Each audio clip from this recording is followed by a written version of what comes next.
গতকাল বিয়ে করা নতুন বউকে বাড়ির ছাদ থেকে ধাক্কা দিয়ে ফেলে দিল জাহিদ।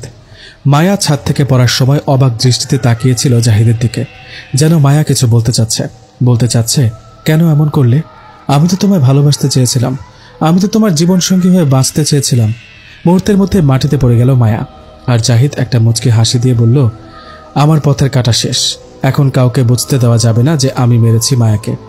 জাহিদ দৌড়ে নিচে যাচ্ছে আর চিৎকার করে বলছে, মায়াকে বাঁচাও, মায়াকে বাঁচাও, মায়া পড়ে গেছে। জাহিদ দৌড়ে নিচে গিয়ে মায়ার রক্তাক্ত মাথাটা কোলে নিয়ে চিৎকার করে বলে, মায়া তোমার কি হয়েছে? তুমি চিন্তা করো না, আমি তোমার কিচ্ছু হতে দেব না। মায়া ধীর গলায় বলল, আমি তোমাকে কখনোই ক্ষমা করব না। কথা শেষ হওয়ার আগেই জাহিদের কোলে শেষ নিঃশ্বাস ত্যাগ করলো মায়া। জাহিদ চিৎকার করে কেঁদে বলছে, মায়া তুমি আমাকে ছেড়ে যেতে পারো না। তুমি না রাতে বললে সারা জীবন আমার পাশে থাকবে, তাহলে কেন আমায় ছেড়ে যাচ্ছ? আমি তোমায় কোথাও যেতে দিব না, তুমি আমায় ছেড়ে কোথাও যেতে পারবে না মায়া। বাড়ির সবাই স্তব্ধ হয়ে গেছে, কথা বলার শক্তি হারিয়ে ফেলেছে। নতুন বউয়ের এরকম মৃত্যু কেউ কল্পনাও করেনি। জাহিদকে কি বলে সান্ত্বনা দেবে তারা ভেবে পাচ্ছে না। জাহিদের মা রেহানা বেগম আরিফ সাহেবকে জড়িয়ে ধরে কাঁদছে আর বলছে, আমি কিভাবে মায়ার বাবাকে বলবো তার আদরের মেয়েটা মারা গেছে? কিভাবে তার মুখের দিকে তাকাবো? আমাকে বিশ্বাস করেই তো আমার ছেলের সাথে মায়ার বিয়ে দিয়েছিল। কেঁদো না রেহানা, তুমি কাঁদলে আমাদের ছেলেটাকে কিভাবে সান্ত্বনা দিব? সে তো পুরোপুরি ভেঙে পড়বে। আরিফ সাহেব জাহিদের বাবা বললেন। সবাই চেষ্টা করছে জাহিদকে মায়ার কাছ থেকে সরানোর, কিন্তু জাহিদ কিছুতেই মায়াকে ছাড়বে না।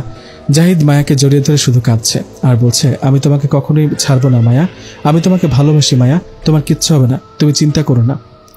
একটু পর মায়ার বাড়ির লোকজন মায়াকে নিতে জাহিদদের বাড়িতে এসেছে। বিয়ের পরের দিন বিয়ের নিয়ম পালন করতে এসেছে। মায়ার বাবা জাহিদদের বাড়ির উঠোনে এসে মায়ার এই রক্তাক্ত চেহারা দেখে চিৎকার দিয়ে জ্ঞান হারিয়ে ফেলেন। মায়ার বাবা কখনো কল্পনাও করেনি মায়াকে এই অবস্থায় দেখবে। সবাই মিলে মায়ার বাবার মাথায় পানি ঢেলে জ্ঞান ফেরান। মায়ার বাবা অসহায়ের মতো কাঁদছে, যেন তার শরীরে হৃদস্পন্দন থেমে গেছে। জাহিদকে কিছুতেই সরানো যাচ্ছে না। জাহিদ মায়াকে এমনভাবে জড়িয়ে আছে, সে কিছুতেই মায়াকে ছাড়বে না। একটু পর মায়ার বাবা জাহিদের কাঁধে হাত রেখে কেঁদে কেঁদে বললেন, বাবা, মানুষের মৃত্যুতে কারো হাত নেই, মায়াকে ছেড়ে দাও, মায়ার আত্মা কষ্ট পাচ্ছে। আমি কি করে ছেড়ে দিব মায়াকে? মায়া বলেছিল কখনো আমায় ছেড়ে যাবে না, তাহলে আজ কেন চলে যাচ্ছে আমায় ছেড়ে? আমি মায়াকে যেতে দিব না। মায়াকে দাফন না করলে মায়ের আত্মা কষ্ট পাবে। তুমি কি চাও মায়া কষ্ট পাক? না, আমি কখনোই মায়াকে কষ্ট পেতে দিব না। তাহলে ছেড়ে দাও মায়াকে। মায়ের দাফন সম্পন্ন করে বাড়িতে চলে আসলো সবাই, কিন্তু জাহিদ কিছুতে মায়াকে ছেড়ে আসতে চায় না। আমি কি করে মায়াকে ছেড়ে যাব? মায়া এই গোরস্থানে একা থাকতে ভয় পাবে। আমি কিছুতেই যাব না, আমি মায়াকে একা রেখে যাব না। এটাই নিয়ম, সবাইকে একদিন এখানে আসতে হবে। আল্লাহ তাআলা বলেছেন, প্রত্যেক প্রাণী মৃত্যুর স্বাদ আস্বাদন করবে, তারপর আমার কাছে প্রত্যাবর্তিত হবে। সূরা আনকাবুত আয়াত 57।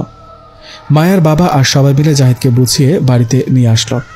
জাহিদ সারাদিন কিছুই খায়নি। সে সবাইকে বোঝাচ্ছে সে মায়াকে ভালোবাসে। 2 দিন পার হয়ে গেল, কেউ বিন্দু মাত্র সন্দেহ করতে পারেনি জাহিদ যে মায়াকে খুন করেছে। জাহিদ তার চাচাতো বোন আয়েশাকে পছন্দ করত। ছোটবেলা থেকে তাকে বউ বানানোর স্বপ্ন দেখত। এটা বাড়িতেও বলেছিল, কিন্তু জাহিদের মা বাবা কেউ সেটা মেনে নেয়নি। বরং জাহিদকে থাপ্পড় মেরে রেহানা বেগম বলেছিল, আয়েশাকে নিজের বোন ভাববে, আর কখনো এইসব কথা বললে তোকে বাড়ি থেকে বের করে দিব। আর কিছুদিন পর জাহিদকে জোর করে মায়ের সাথে বিয়ে দেয়। কিন্তু জাহিদ মায়াকে তো দেখতেই পারে না, বরং মায়ের দিকে তাকালে জাহিদ রাগ কন্ট্রোল করার ক্ষমতা হারিয়ে ফেলে। যাক, অবশেষে আমার পথের কাঁটা সরে গেছে, এবার আমি নিশ্চিন্ত। আমি এবার আয়েশাকে বিয়ে করতে পারবো। যে আমার পথে বাধা হবে তাকে মায়ের মতো শেষ করে দিব। এসব ভাবতে ভাবতে ঘুমিয়ে পড়ল জাহিদ। কিন্তু মাঝরাতে হঠাৎ জাহিদ মেয়েলি কণ্ঠে ডাক শুনতে পেল, জাহিদ, এই জাহিদ, ঘুম থেকে ওঠ, দেখ আমি ফিরে এসেছি, তোকে আমি নিতে ফিরে এসেছি। আমি তোকে কথা দিয়েছিলাম না, তোকে ছাড়া কোথাও যাব না। দেখ, মরার পরেও তোর কাছে ফিরে এসেছি। জাহিদ চমকে উঠল। কে ডাকে? কে ডাকে আমায়? সামনে আসো। আমি মায়া, যাকে তুই অনেক ভালোবাসিস, যার জন্য তুই গত 2 দিন ঠিক মতো খাস না, ঘুমাস না। তুমি মিথ্যে বলছো, তুমি মায়া হতেই পারো না। মায়া মারা গেছে। তুমি কে? সামনে আসো। তুই আমাকে দেখে সহ্য করতে পারবি না, আমি যে আগের মতো রূপসী নেই। না, আমি তোমাকে দেখতে চাই। কে তুমি? হঠাৎ সারা ঘর কাঁপতে শুরু করলো। সারা ঘর দুর্গন্ধে ভরে গেল। জাহিদ প্রচুর ভয় পাচ্ছে আর ভাবছে এই ঘর কাঁপছে কেন? এত দুর্গন্ধ কোথা থেকে আসলো? ভূমিকম্প শুরু হলো নাকি আবার কিয়ামত শুরু হয়ে গেল? হ্যাঁ, কিয়ামত শুরু হয়ে গেছে, তবে সেটা শুধু তোর জন্য। ফুল গল্প দেখতে হলে এখন ইউটিউবে চলে যান। টিকটক আইডির বায়োতে ইউটিউব চ্যানেলের লিংক আছে, আর ওইখান থেকে যা ফুল গল্পটা দেখে আসেন।